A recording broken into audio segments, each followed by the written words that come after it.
Need to know. Hey, y'all listen to her first. Get all this information, then we'll split up so everybody getting the same thing. If we decide to put a variety of syringes out here, you need to know your syringes. Okay, that's your job to learn your syringes. Slip tip. This is a slip tip. You got your book. When you come back in here from lunch, bring your book so I can show you in the book. And if you remember lecture, it was in the book when I said need to know. You need to know all parts of these syringes. You need to know all parts, whether I put a lure lock one out here or a slip tip. Slip tip is gonna be different if you pay attention and you look at them. Right? Yes, ma'am. What? Okay? You need to pay attention to these colors. Remember I say learn sutures by colors. Learn your hypos by colors as well. You need to learn these by colors. Pink and brown. This is your 18 gauge.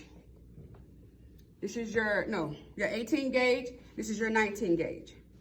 These have a bigger, thicker tip at the end so to draw up faster when you're drawing up solution. Okay? The smaller the number, the bigger the needle hole is at the top, at the hub. The smaller the number. The bigger the number, it's going to be real small.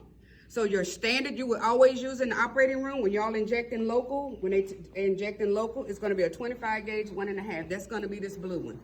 This is a standard for our back tables. Only time they ask for these is they're going to be drawing up, which you're going to be practicing that. If I'm drawing up solution out of here, because you're going to hold it still for me, I need something big to draw up. I'll be all day with this. Okay? You need to learn these colors and what sizes they are for your quiz. We have them in the storage room in the same color you need to learn them in. We may have this laid out here separated. You need to know the parts of it. And maybe the size. Okay? So now we're talking, you need to learn your measurements. How much did this hold? 120. Girl, y'all got that yesterday, didn't you? Yeah. Okay. You need to pay attention because see, what if your bottle here is 50 mLs? Will 50 mLs get in here? If you know your size in here? Don't shake no. Look, how many does that say it hold? Oh, 60. That's what I'm saying, you need to know these things. This holds 60. This can get in here. 50. That means she can't go, because 10 more and that's it. That means every time you draw up and hand that surgeon something, you need your marking pen to mark your drape. 1, 2, because you need to know, because at the end you're going to say, how much local did I use? You can go look at your markings. Or you can hold your bottle up and say, you got 30 left, so that means you use 30, sir. You got to learn these things. When I say think out the box, you got to learn these things, because they're going to ask you, because they have to dictate how much they injected in that patient, in case that patient have a reaction. Okay? So, let's say this is going to be some Zollicane or whatever, 1% Zollicane plain. I'm going to say, no, I'm going to do better. This is going to be your solution, your pour solution for your basins. That's why your basins are supposed to be where on your back table when y'all setting up? That's why it needs to be right here, so that nurse is not reaching over, pouring here. She can pour back here. That's why you need to have them on the back. This manufacturer date is going to always be on here. Because the manufacturer did that. When they put it in those warmers at the hospitals, because they have to have warm solution a lot of times, they put another sticky stamp on top that has another date. It's only good for either a week or 2, I believe. 2 weeks only. It can only sit in that warmer for 2 weeks, else it's going to kill it after that. She's supposed to show you, this is sodium chloride, whatever it is. Here's the expiration date. Here's the expiration date. That's exactly how you need to do it when you circulate. I'm showing you what this is, sodium chloride, expiration date. This is the expiration date. Once they unscrew this top, they cannot put this top back on there. They cannot go back, oh, we're not ready yet for that. Can't use it. Once she unscrew it, you can take, they need to leave it off. You may see them have it sitting on the side, sitting like that. They can't put the top back on, okay? When they pour up your solution after they showed you everything, they're gonna stand back. I try to have this where they can see it in case they need to look at the measurement, because they may be giving you something they need to mix. So I try to fix it where the numbers can be seen. You got numbers on both sides. So if you want to sit it where they can see the numbers, you need to sit it. Okay, I'm only going to give you 20 cc's and she's going to be looking, or 200. They need to be looking in her to see. Okay? She's at the 200 mark. Okay? Go. Okay. You don't trust me, go. So let's say that's local. Let's say that's local, 1% local. When I say local, y'all know the difference?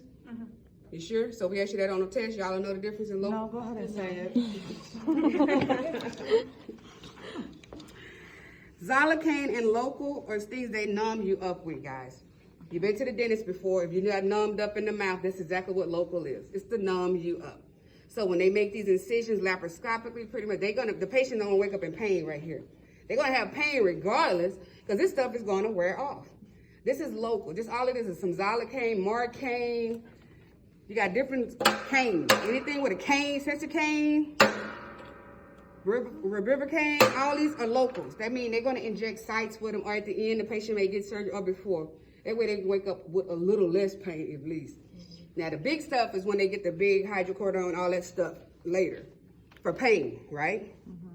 So let's say this is xylocaine 1% with epinephrine. Xylocaine 1% with epinephrine. Why is it epinephrine? What makes me know this is epinephrine? Red top. Red top, guys. Anything epinephrine in it got something red on it. It's got red writing on it. That's how you know it's epinephrine. Okay? My plain old lidocaine here not red, is it? That means ain't no epinephrine is in it because it's just blue. So if it had epinephrine in it, it would have a red top. Those are your clues, okay? So I'm gonna draw it up. Standard syringe. It's all pretty much an ORs of 10 on your back table, pretty much. You're just gonna stick it in here and draw up. Do not ever overdraw. You can overdraw just a little, but reason why I say that, okay, so this is a little bit past 10, right? If y'all really look at that, it's a little bit past 10, correct? Yes, ma'am. I'm gonna pull it all the way down to get all the air out of it. You can do this if you need to in your basin or whatever, or do the old school, how they thump stuff. They're trying to get the bubbles out. Because I wanna give him exactly 10 cc's. Why? Come on, think smart. Not only that, you're keeping up with what you got. So when he asks you at the end how much, I should have 30 left if they gave me a 30 bond, I only used 10 or whatever it is. You gotta know that. That's why you don't wanna overdraw your syringe. You're correct. That's what I'm saying. You gotta think about it. So you got it on the 10 mark. That way you keeping up. I gave you 3 10s or 4 10s. He gonna know how much he should have left if he got a 60 cc bottle, 30 cc. He gonna know how much they have left.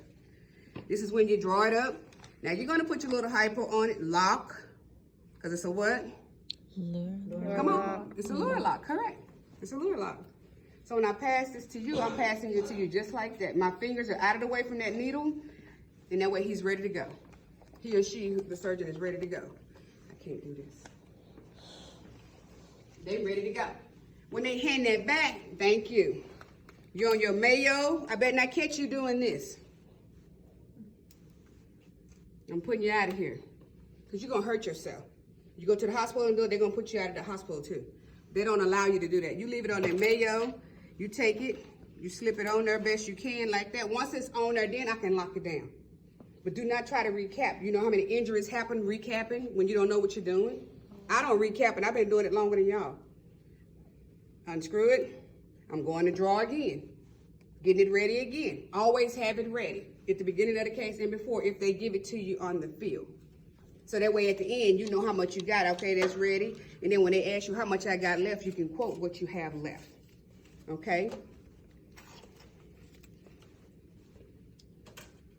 You're gonna, so again, what tip is this? Slip tip. Lure lock.